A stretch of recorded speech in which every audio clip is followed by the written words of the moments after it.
Good evening. Hello, everyone. Welcome to this special Members and Donors program with Conservator Dr. Rachel Mustalish.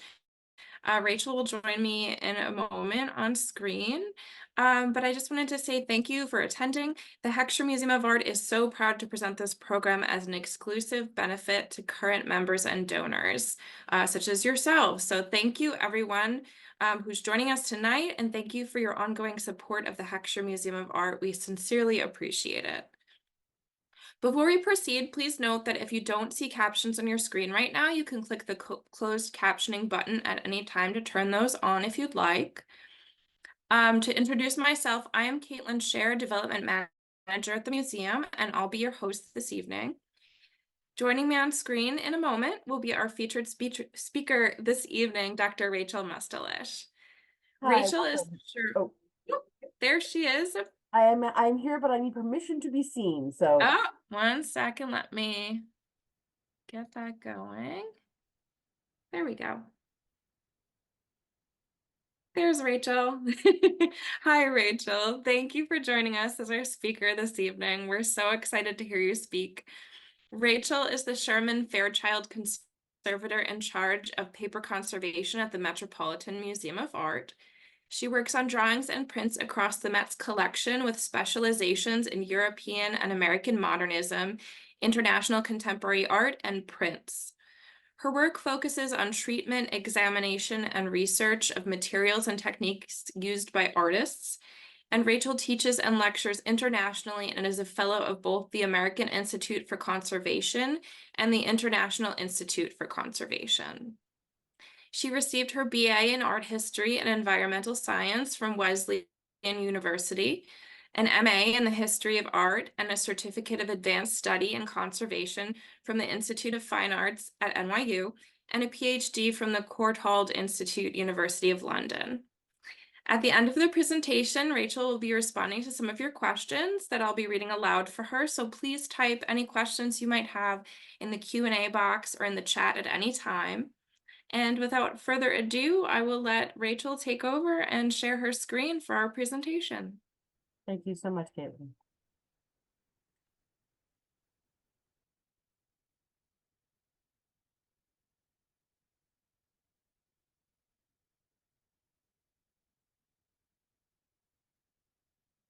Just give me a verbal yes that you can see my first slide. Yep, you're all set. Wonderful. Thank you all for joining me this evening. I am very happy to tell you about a great favorite of mine, Arthur Dove, who is an artist that participated in the transition of American art from traditional to modern. And he did this not only stylistically, but also through his bold choices and experimentation with materials and techniques.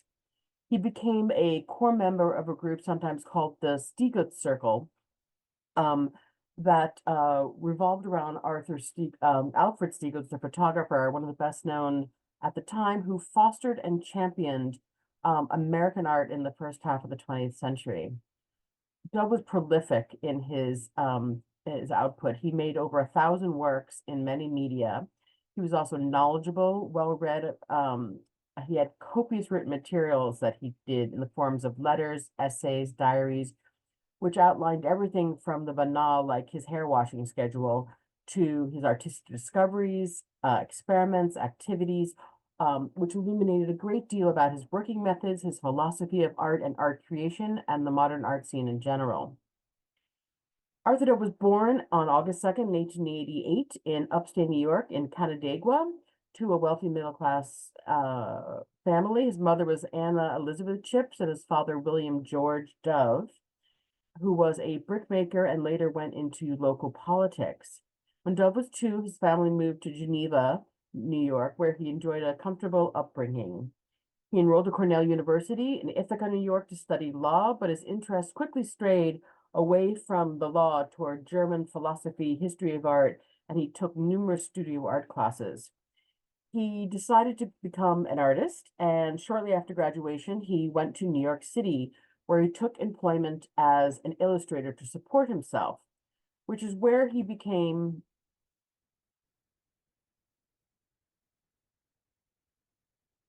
in contact with a group called the Eight that were very involved in promoting modern art in America. And it was this group who really encouraged Dove to become a full-time artist in a serious way. From 1903 to 1908, he worked mostly as a freelancer, and he also married a woman from his hometown named Florence Dorsey. Little is known about these early years of his artistic production, except for his commissions for illustrations, which I will show you here. And you can see the one on the left called The Spring. He, like many, many other Americans, was drawn to Paris to immerse themselves in the new trends and in the artistic scene that was flourishing there. It was coincidentally when Stieglitz and John Marin were also there, but he never met them at that time. He did meet, however, another American artist named Alfie Maurer, who became a very important and close friend. And although Dove absorbed and integrated a lot of the movements of Paris, he really preferred to be on the outskirts of town and spent a lot of more of his time out in nature in Paris. And this painting on the right is called The Lobster, which is actually the 1908 Salon d'Automne with other Fauvist works that were being displayed there. Upon his return to America, he centered himself in New York City, where Maurer introduced him to Stieglitz, and Stieglitz became his lifelong friend and supporter. And it was Alfred Stieglitz was a force of nature. He alienated many and fervently fought for creative forms of expression. And he also didn't believe in the hierarchy of art, that photography wasn't an art, that drawing was lesser than painting. And he really believed that all artistic expressions should be considered equal and displayed and collected and learned about and studied on equal footing.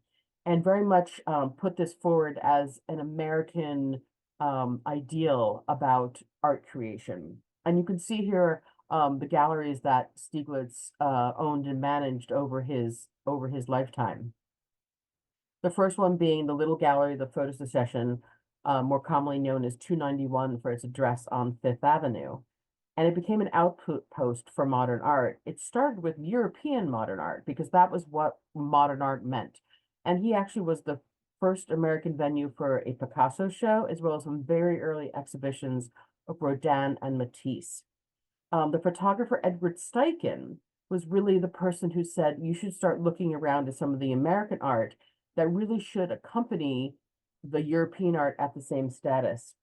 And this group became a sort of loosely organized group, with the core being John Marin, Charles Demuth, Arthur Dove, Abraham Walkowitz, Marius Desaias, Marston Harley, and of course, Georgia O'Keeffe. This atmosphere allowed for a lot of experimentation with matting, with framing, and for these reasons, it made a lot of sense in the spirit of this artistic freedom that was not linked to a academic tradition or to even a traditional salon. And on the picture on the left is in fact a in situ picture of Gallery 291. And on the right here, a pamphlet for a later exhibition, what was called the Seven Americans. And you can see here in the intimate gallery, he had this formula called 6 + X. So it was the traditional 6, and then he often would put somebody else in. And in this case, it was Charles Demuth, who is the extra. In 1910, Dove and his wife had his only child, Bill, and to support his growing family, they moved to a farm about 2 hours away from New York in Westport, Connecticut. And the demands of working the farm, as well as some insecurities about his own art, really made this a low period of his artistic output. And very little is seen from this time, except for a set of pastels he did, which were called the 10 Commandments. And these were considered a bit of a revelation in terms of modern art, really incorporating a lot of the ideas of abstraction, which was threading through the modern art scene. The amazing thing about pastels, if you don't know, is that these are compressed crayon, and they are literally made with a lot of pigment, a lot of white filler, and also a little bit of gum. And they are applied to surfaces by the friction of the crayon on the support. And so the support usually has to have enough tooth or a little bit of roughness in order to transfer the particulates of pastel. But because it is this sort of fluffy, dusty material that comes off, these pastel works, particularly when they have this much pastel on them, become very velvety, these sort of almost light, absorbing surfaces. And they're really very dynamic to see in person. Slides don't do them justice. I am showing you in this next slide a close-up. These are not of the doves because I didn't have quite the picture, but to show you a little bit about the way that pastels can look on the surface, that you see the strokes and you can see the roughness of the paper that is required to get this velvety, almost three-dimensional surface. Oh, this is the back. I just wanted to show you the back of this one piece, which might be the farm in Westport because of the timing of when this was made.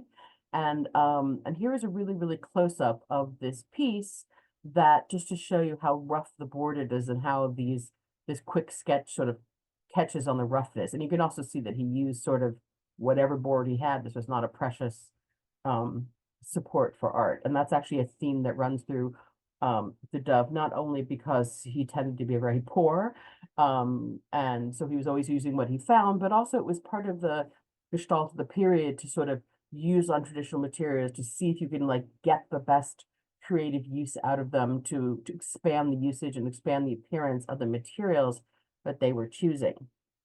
At this period in Westport, Connecticut, although not producing much art, he did in fact fall in with a group of writers and authors who were very, very interested in making a national identity around literature, which expanded into the art world. So he was in fact nurturing a lot of these ideas about what is an independent American creative art, which is a theme that was important to him throughout his entire life. The other thing that happened when he was in Westport is he met fellow artist Helen Torr, known as Reds, and Helen Torr would become his partner and his eventual spouse. And they, in 1922, decided to sort of reinvigorated, leave Westport, Connecticut, and they moved into a sailboat that called the Mona, that they docked off the North Shore of Long Island, and they lived there for the next couple years. And he found this change invigorating, and he also started looking at some of the European artists like Schwitters and Duchamp that were using found objects to create their work. And he did this series of assemblages in the mid-1920s. You can see this one was made out of bamboo and denim.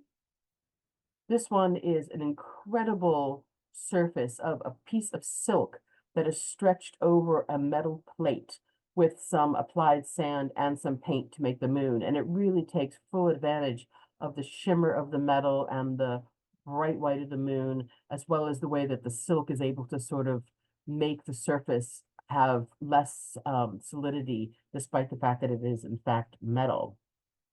And it really is a revelatory moment. Here's a piece, it's a portrait of apparently a person who owned the next boat, named Ralph Dusenberry, and this was his portrait of him. And it was a bit of a trend in this period to make these portraits that sort of picked up the attributes of a person. Demuth did it, and a Native American artist named Mary Sully also was doing this. So it was part of what was going on to make portraits that weren't traditional portraits, but more showed what this person was about.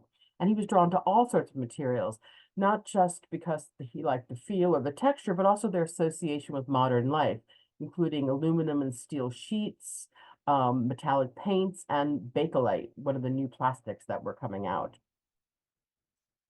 And you can show you two pieces here that he was doing. He was starting to move away from the assemblages. He felt like they have too much literal meaning people didn't see, I'll go back for a moment, people didn't see, say, the portrait, but they might see a ruler or a sheet of music, and he wanted them to have less direct meaning. But he still really liked a lot of these materials, and here's an example of two pieces he did in the late 1920s. On the left is telegraph pole, where you can see that it's on a metal sheet, and what he was able to do was take a cloth or his finger and remove some of the paint as it slid across to make these lighter areas.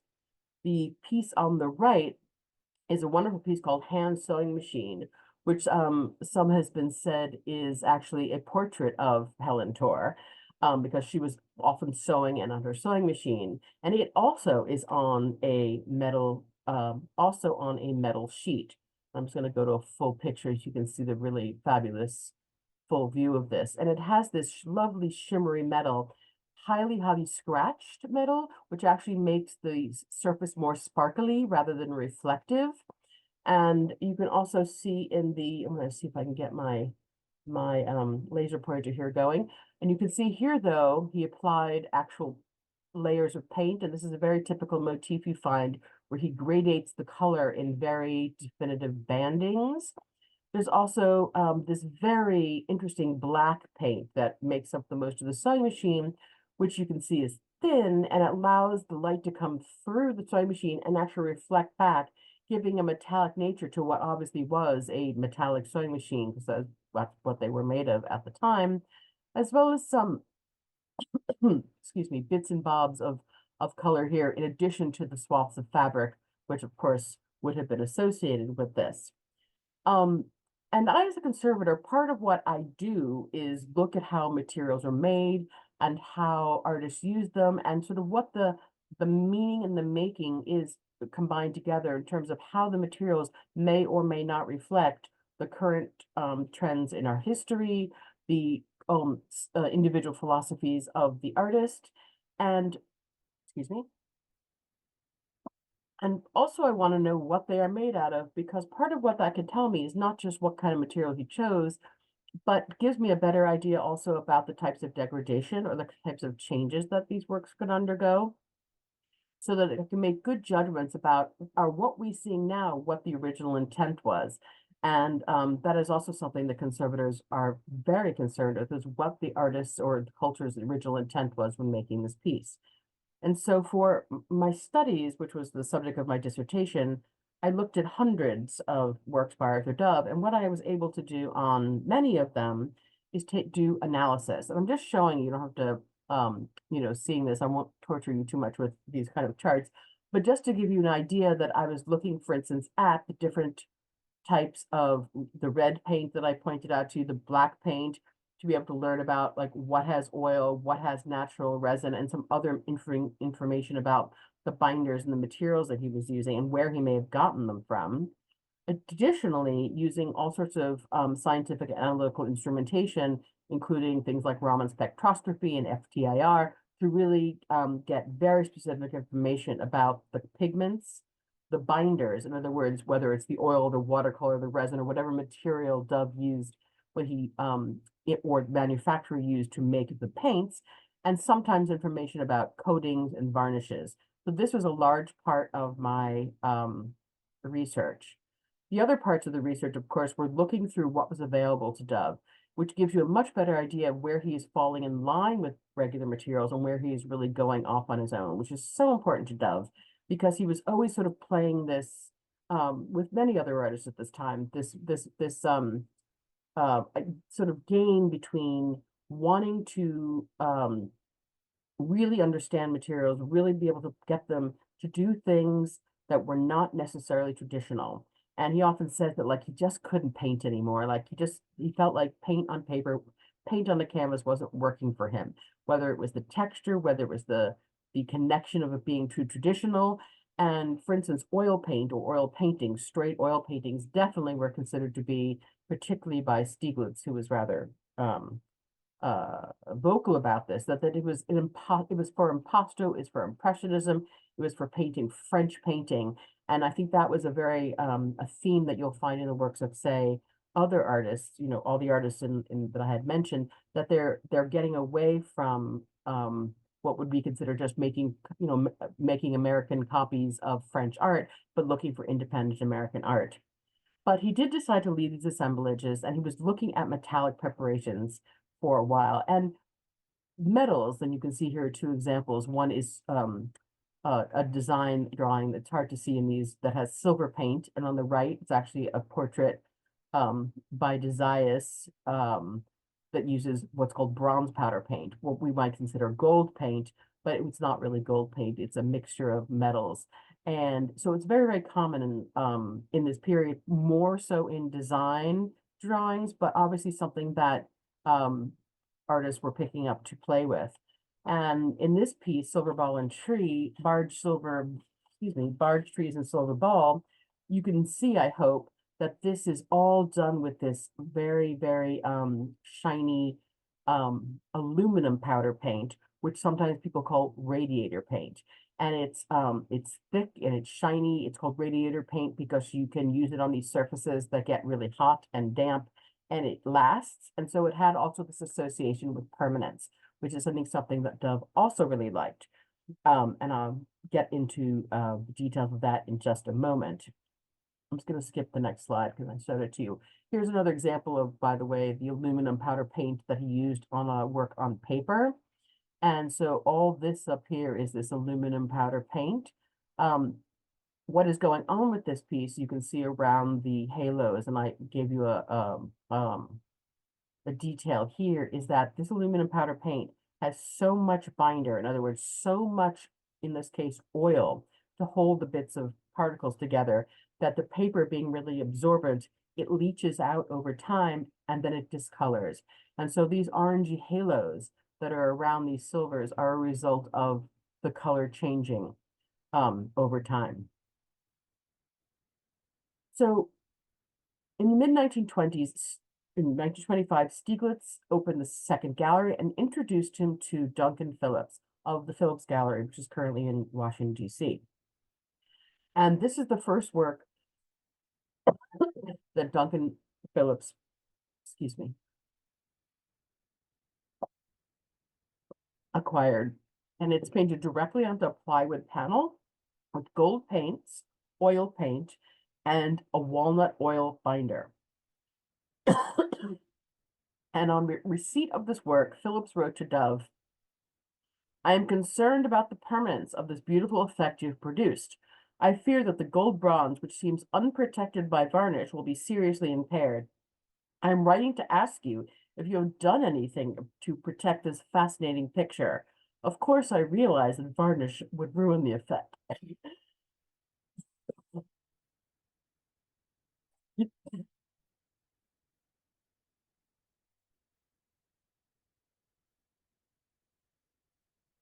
Excuse me.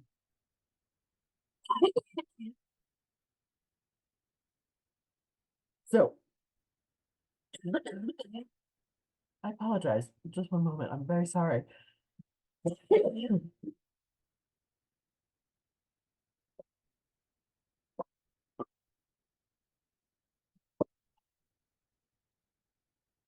Okay, I'm back. Phillips was especially interested in artist materials, and he was very vocal about the need for solid craftsmanship, that it should go hand in hand with creative output. And these gold-toned paints, because they had these bronzes and coppers, could in fact change color. And this is what Phillips probably knew from it not being an unfamiliar material in books or in painted frames and other places where this brown powder paint would have been found. He said to Dove, "I hope that you will always remember your future when you create and not follow in the error of your spiritual ancestor, Albert P. Ryder." And he was referring to these kind of paintings that Albert Pinkham Ryder was producing, where he also was experimenting with materials, trying to go outside of the sort of mainstream oil paints, and his paintings cracked like mad. And what I'm showing you here was meant to be a seascape. And these are all these what are called drying cracks, because the paint did not dry in a way that he was anticipating, and really caused this river of alligatoring. And this really sort of put the seed in Dove's head that in order to create authentic, collectible, important American art that could be judged on the same stage as European art, it had to come from a solid tradition of not just craft, but of scientific knowledge about materials.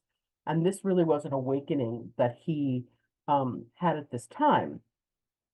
And he really began to change the way that he thought about his materials and started to read many, many books, including these three. The the center one, the Chinino Chinino, which is a 15th century handbook of art, was a craftsman's handbook, told you how to make everything from, how to stretch your canvas, how to cut your wood, how to make your paints. But in 1909, it was translated, and it was the jumping off point for a lot of people starting to look back at tempera paints. Tempera is a very strange word in the sense that it has a real meaning that you might say, but it really just means to temper it. In other words, a mixture. And you could have egg temperas and very, very straight egg temperas, which are like eggs, water, and some pigment. But in the 20th century, it almost meant everything but the kitchen sink. And so when you see things from particularly after 1900, well into the 1960s, that say tempera, it can be a wide variety of materials. And that is all discussed in this Craftsman's Handbook, but really sort of sprung up this revival. Part of the idea being that these tempera paints were highly stable and that they could create lasting paints. And that if you knew your science and you knew your chemistry, you could have permanent pictures. And then, of course, as you can see, the Jacques Bloch, he was a paint manufacturer, but he also was very interested, and his part of his paints and part of his selling was to talk about making permanent pictures, as was the Maximilian Torr.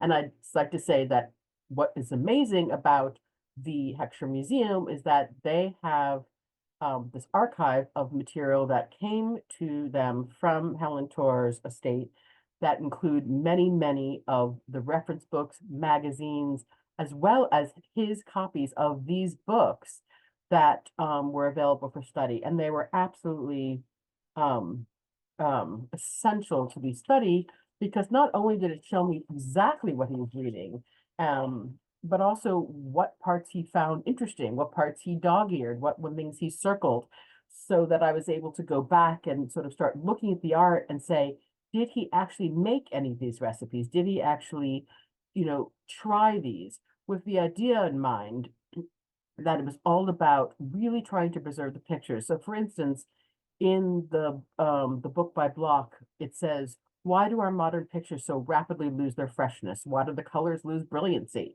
In certain cases, change their shade. When arise the frequent and numerous cracks? Is the fault with the oils of inferior quality or the employment of the colors in which permanency is imperfect, or are they mixed in an unfavorable manner? Bad preparation of the material painted upon, or reckless application, or hasty over varnishing. And these questions really, as I said, struck with him through the rest of his career. And in addition to these books, and I will show you some pictures as we go, but in addition to this this group of materials, which I actually have just referred to in my way as the Dove Material Archive, have paints, pigments, brushes, watercolors, and all sorts of ephemera. And they really show what captured his attention, as I said. They also have the actual materials that he used to make a lot of his own paints. They're in his own handwriting at times, and really give an incredible insight into like how he was working and what he was doing at various times. Because these came from Torr's estate, there are some things that post-date Dove's life in these archives, but a lot of them have his handwriting on it. So or I knew, one can know that it is absolutely what he held in his hand when he was making his artwork. And that is very amazing. And I thank the museum and for access to these materials because they are invaluable to my study. Oh, and here, I'll show you a few pictures of things from there. So for instance, this is a letter that he had tucked into one of them, and it says here, I'm afraid it will turn yellow. I have had some oil there, and it only changed slightly. And he's writing to Alfred Mayer at this point. He was writing in this case to Mr. Martini, as in Martini Paints, to ask some questions about how to make sure he can get what order and how one should varnish tempera paintings. This is from Tonino Tonino, showing something that he was particularly interested, explaining a little bit about the damp wall, the different types of shades, and he was very, very studious about this. Um, you can see here, for instance, he had this copy from another book, which he didn't have the whole book, but he was taking notes in his handwriting about mixing the yellow ochre, the transparent brown, or the Mars brown. These are particular pigment names. So it was very, very specific about showing how he was mixing his colors and what he was thinking about while mixing them or mixing them at all. And you could see here some of his experiments with the different shades of black and how to achieve different colors. You can see here much more sort of sophisticated ideas about, to mix and what you can get across all these different mixtures, depending on what kinds of greens and blues and what brands you also were using. And you can see here, for instance, notes about, for instance, cutting frames and doing charcoal drawings. And these notes are so important to the study. Archives of American Art in DC also owns his diaries that both were kept for a long time by Helen Torr and then later written by Dove. These are some of the notes you can see here that she was writing, saying, for instance, Arthur got an afternoon, in quotes, it's the name of one of the pieces, all in tempera, very alive, very exciting.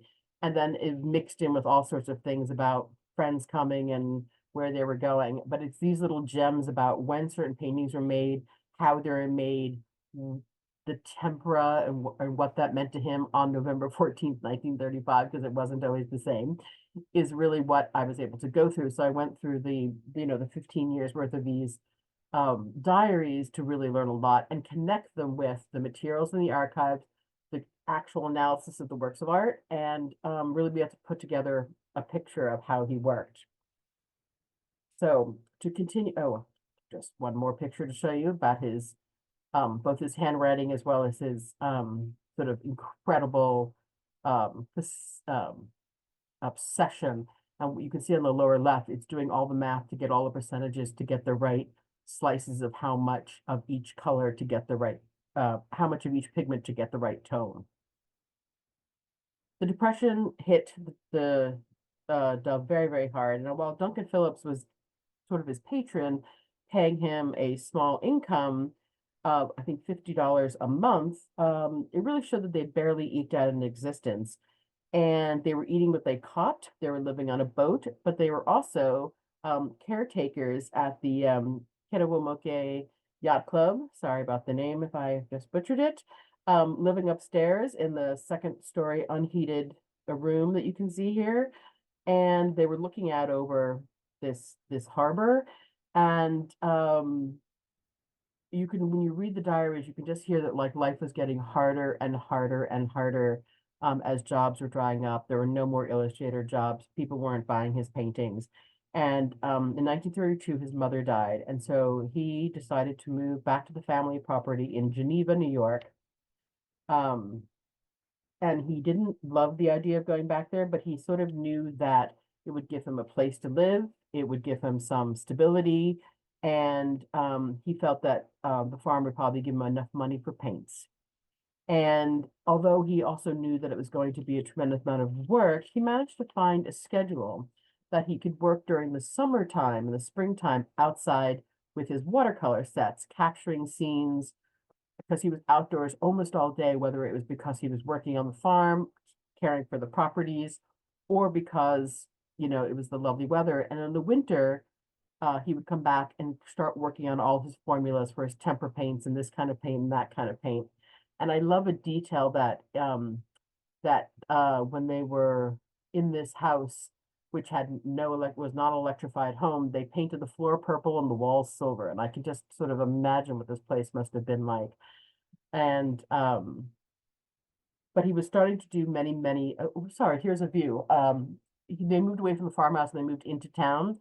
And this building on the upper picture here is called the Dove Block. It was a building that his family had owned, and they moved into an upstairs story, which was this big open space. And it's not unlike the big open space at the yacht club. So clearly it was a way that they liked to live. They like to put everything up on the walls. They often talk about spreading everything out across so they could get have like a little mini art show. And that was part of the way that they sort of thought about ideas and thought about places. And as I said, he started doing many, many, many watercolors. And a watercolor really is a pigment in a gum binder.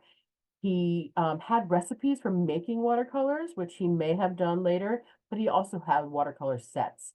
And they were often very, very small, so you could put them in your pocket. And you can see this is only 5.5 by 7, which is a standard size for a lot of watercolor papers. And so you can almost imagine that he had them in his pocket or tucked in his satchel, and he could just sort of take it with him and paint all the time. He also had some small sketchbooks to which he did the same thing. However, this watercolor that he did of a train, which figures a lot in his pictures, was on the back of an index card. And so it was something that, that he also did that he did all the time, was sort of grab whatever paper he had and would make his watercolors. However, as I said, they're not all straight watercolors. And if you look at this piece of sycamore on the verso, which means back, you can see over here, you can see how there's some show through, and that's for some seepage. And that's because there's something other than gum in this paint. And if you look at a close up, and I'm just giving you a little a view through the microscope of what that little section looks like, you can see that this is not the appearance of typical watercolor. It has a lot more body. It has something else going on. And this really speaks to the fact that he really started heavily experimenting when he was in Geneva in making these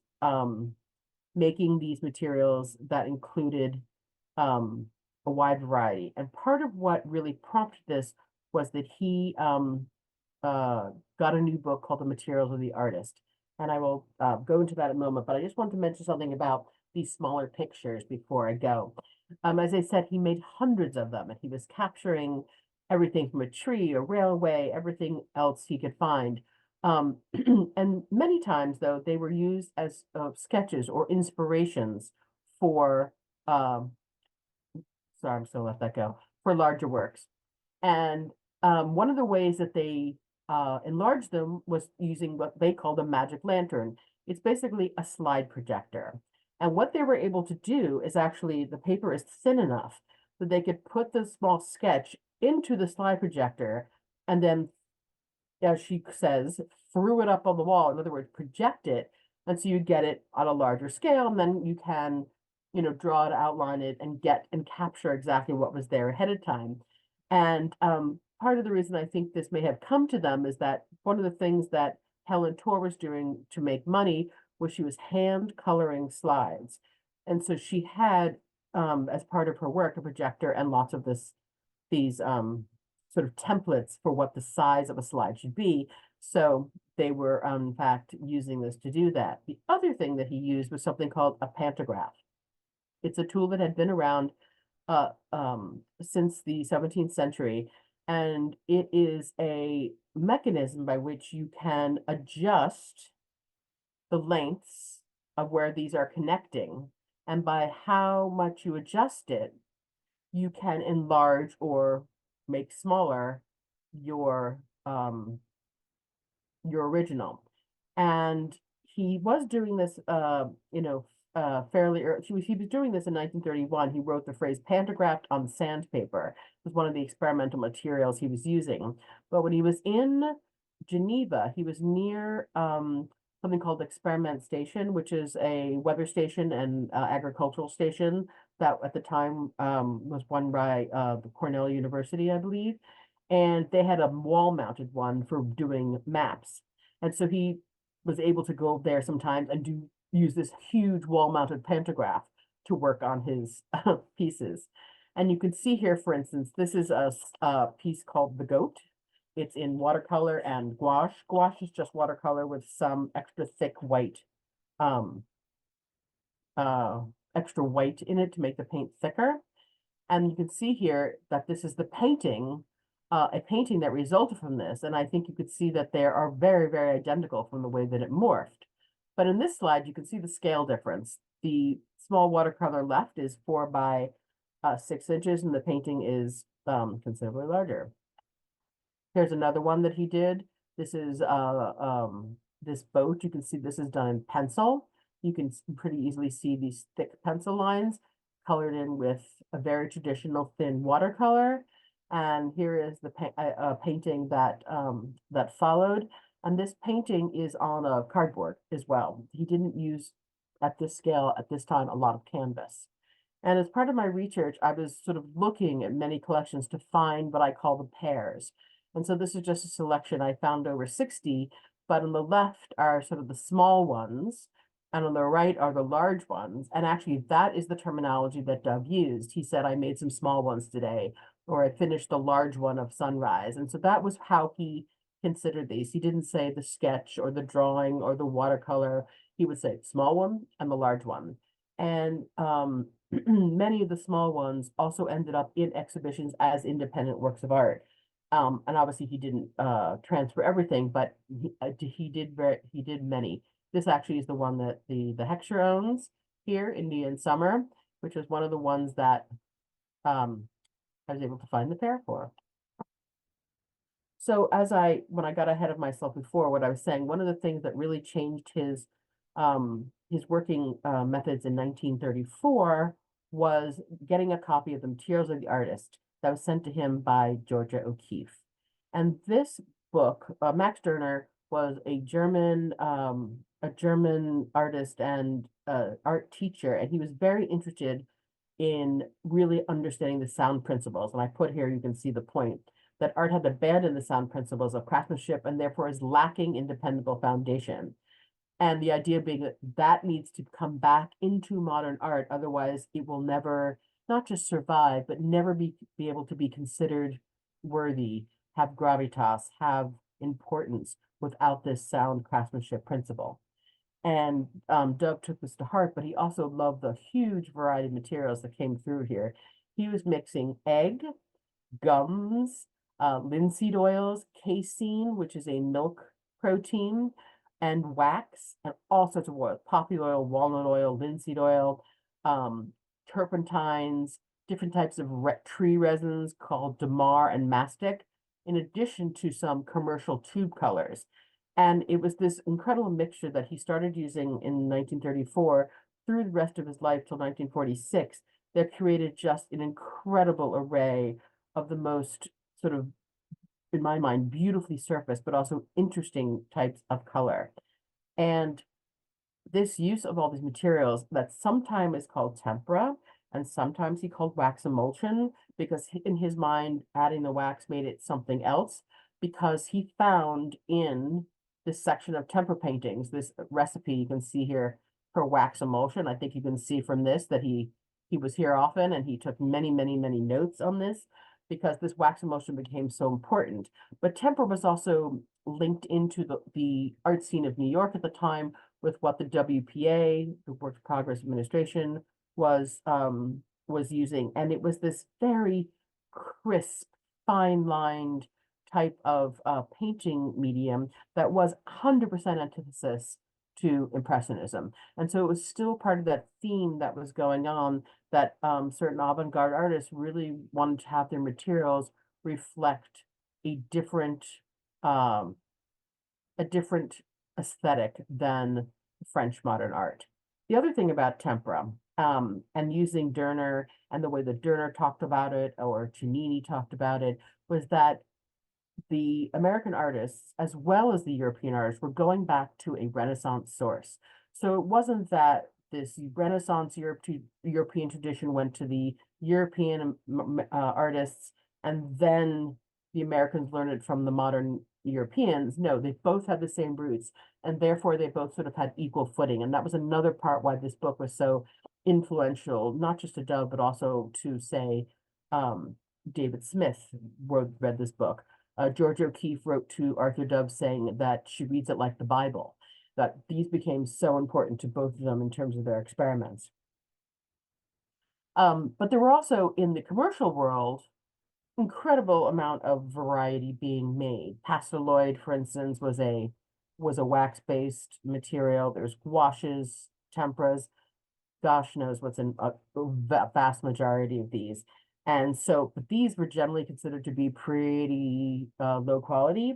And even Winsor Newton, who was very involved, particularly in the late 19th century, of making good quality colors, would say these are meant for graphic design, these are not meant for art. And so when the artists wanted them, they really didn't want to go buy these colors, they wanted to make them. Which brings me back to a lot of the materials in the Dove archive, that he had tons of materials. This, for instance, is the Martini tempera. This is the Martini that he wrote to back in 1935, wanting to know about these materials. Analysis not of these because they are dried, but of other ones I could find from the same time period. These are in fact true egg temperas. So I think not only did Dove have familiarity with them, but they are actually rather high quality materials. Oh, this is just his recipe that he had very specifically for making his wax emulsion. And you can see that it involves boiling ammonium carbonate, mixing with the wax. You're basically making a kind of soap, to be honest. But what's amazing about these is that it allows you to use it with a little bit of water, but also with a little bit of oil. And so you can use it both more in like a watery watercolor way, but also as a more thick paint. And I think that variety was very appealing to Dove. So here are some pop pigments that are in the Dove archive, and you can see this is his handwriting, some of the colors that he had chosen. You can also, what's amazing about this is see that, for instance, this is a unopened bag of this green or this black actually, and that I can learn from this his supplier, which was this company, Fernandi and Sparrow. In 1936, he started to integrate back with New York, and in 38, he returned to Long Island and moved into the in Center Point, excuse me, what is the old post office. And here's a picture that I took from your website to show this the Center Park post office. And here's a more recent picture of this small home. And from what I understood is that from the downstairs was where they worked. Upstairs was a sort of a small loft. By this point in his life, his health was starting to fail, and I don't know if it's because of it or in spite of it, but he embarked on work with renewed intensity. And he made hundreds of small works from this house, both of and around the house, the trees, but also of this incredible view that was literally outside his front window. And his working notes and commentary just really shows how almost frenetically he was working. And one of the things that came from this period are these hundreds of these they're 3 by 4 inches, small ones that are this incredible variety of materials and surfaces. And I think we'll just look at a few because they're so marvelous to see. So you can see here, there's 4 that I'm showing you. They're all very, very similar in time, but you can actually sort of see the variety of styles as well as application of paint. You look here, you can see how this is almost watery, and you can see like how the paint was flowing, where here it was unbelievably maintained and controlled. Here I'm showing you just how important the papers were and how in what's called raking light, in other words, very sideways light, you could see how nubbly and textured a lot of his papers were. And also just here to sort of reiterate that he could make paints that had this almost watercolor-like flow from his mixtures, but also ones that almost were like frosting, like thick impasto-y types of paint. And part of what's amazing about these small ones, I'll just show you a few more close-ups before I get onto this, but you can see the variety that here, what's called underbound. In other words, there's barely any binder and it's mostly pigment. And here, it's a rather thick, slightly smooth type of paint, almost like, it's again like a frosting that he could produce. Skip that. And here, these are not the same work, despite the palette being very similar. And Dove did have some similar palettes, but you can see he was playing with the media, playing with the application to get really, really different effects of the paint. What's amazing about these also is that he wrote a lot of notes on the back. And so, for instance, in the back of this piece, it says, dries in an hour. He labeled it August 28th, 1943, egg yolk and oil color. And the interesting thing about this is he hated waiting for his paint to dry. And so I could see that he was very interested in trying to find something that could dry quickly. Here in August 28th, 1943, just says egg. On this one, a whole variety of things. I think this is one of my favorites because he says first done April of 43, wax emulsion with, and then he says last painted the different date in July, over painted um sun thickened oil. And then here in much more neat handwriting, one part tempera, 2 parts wax emulsion, November 2nd, 1942. And it's been sort of a wonderful treat to be able to look at the back of these and see what he actually wrote about on these, looking at them in terms of their recipes that he had all over his, pasted inside his books, comparing it with some of his diaries, and really getting into the head of what was this incredibly clever usage of these materials to create these absolutely beautiful pieces.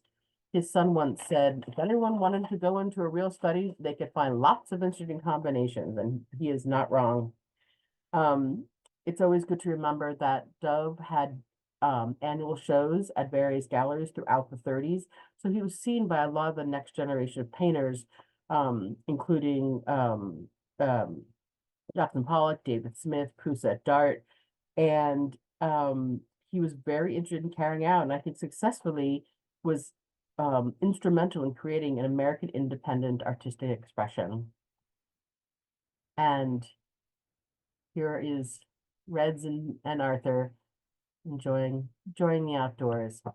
I thank you so much for joining me today. Thank you so much, Rachel. So informative and fascinating. We appreciate you sharing your expertise with us. So to Welcome. conclude our program, we'll just take this opportunity to answer a few of our viewers' questions. So please type into the Q&A box or the chat and I will read them out. It looks like we have our first question. Not sure if my question is relevant to your talk. Some of Helen Torr's pencil drawings exhibited at the Heckscher Museum seem to be fading to almost invisible. As a conservator, is there something you can do to preserve those pencil lines? Can you talk a little bit about that? Sure. So works on paper, particularly if they are in pencil or watercolor, or shall we say not oil paint, those colors are susceptible to fading. The major instrument of fading is light exposure. The other is what can hasten it is warmer temperatures and higher humidities. And so the best way to prevent it really is to try to restrict light levels and keep humidity at a constant good place. Around 50 is usually what we recommend for works on paper. And not very hot, because the hotter things are, the faster the chemical processes occur. And so trying to keep temperatures lower is very useful. Now, if these are really pencil drawings, I have to say I don't know exactly which one you're talking about. They will not fade because real pencil is carbon, as in like charcoal, and that is not a material that ever fades. So they may look like pencil, but maybe they're a colored pencil. Maybe there's something that was sort of slightly unusual, and that could be what is fading. Great, thank you. So we, especially the Heckscher, we all know about Helen Torr and Arthur Dove and living in a cottage together and creating artwork together. So we have another question. Did Arthur and Helen ever share materials that you're aware of, or is there any link there? They absolutely did.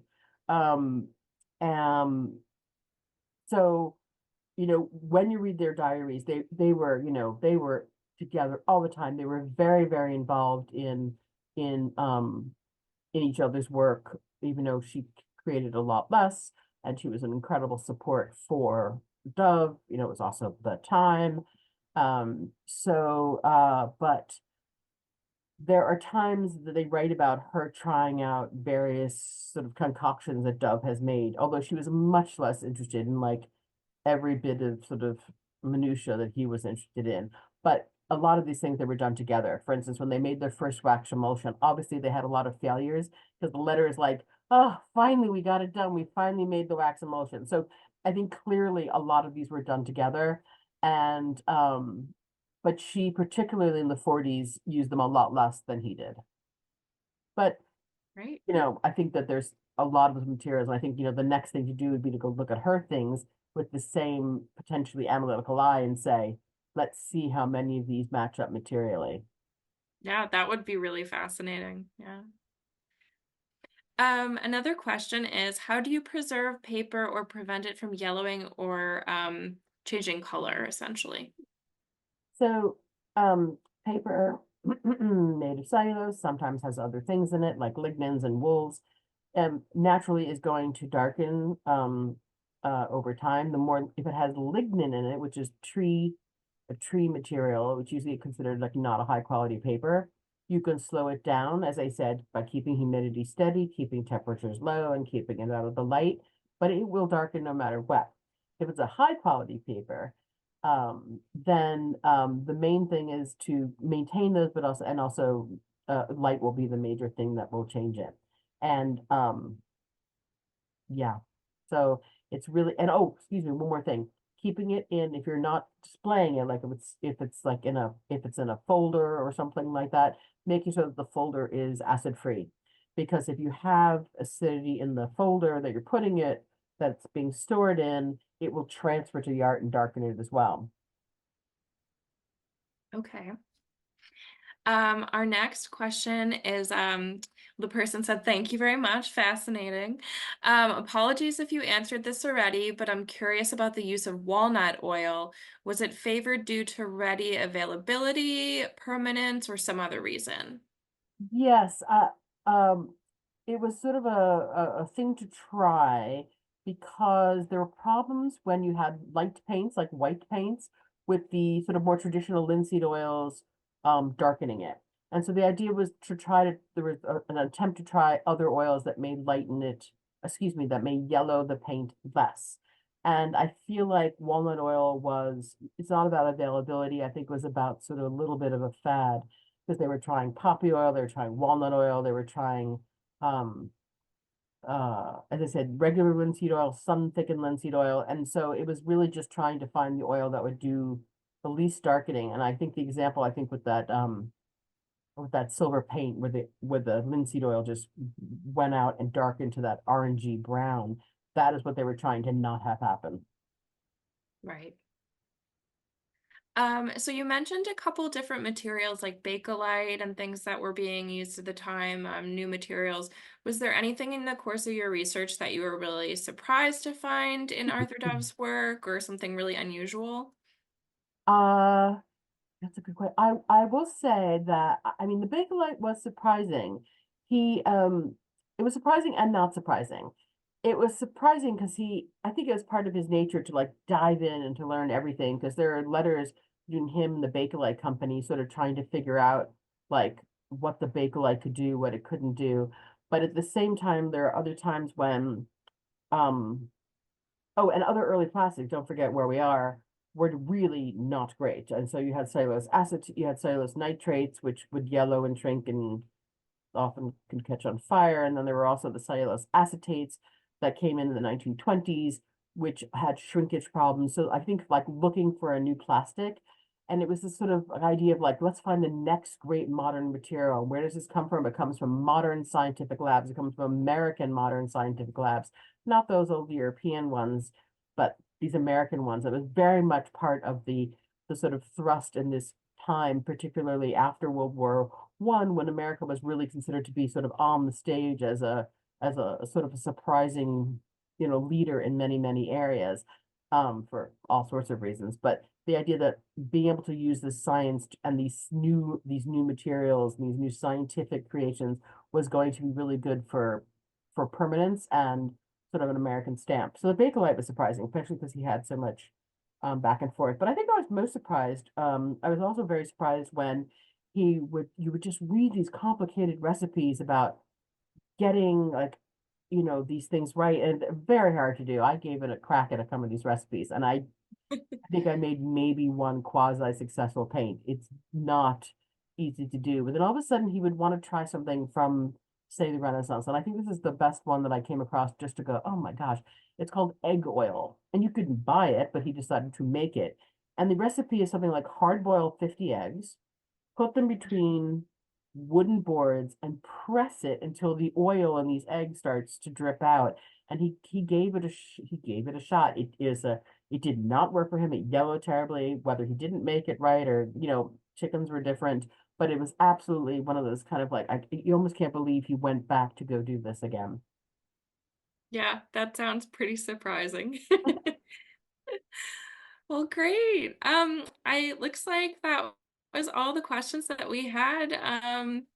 So, once again, thank you, Rachel, so very much. This was really wonderful. It's so great to hear about Arthur Dove and learn more about one of the artists that's so critical to the Heckscher Museum's collection. So thank you for that. As a reminder to our viewers, if you want to learn more about Arthur Dove, we encourage you to visit the Heckscher Museum to view the exhibition Salt Life, Arthur Dove and Helen Torr, which is on view a little while longer until March 10th. So if you haven't seen it, please go see it before it closes. And you can learn more on our website as well at heckscher.org. So thank you, everyone. Thank you, Rachel, and have a good evening. Thank you. Good night, everyone. Bye-bye.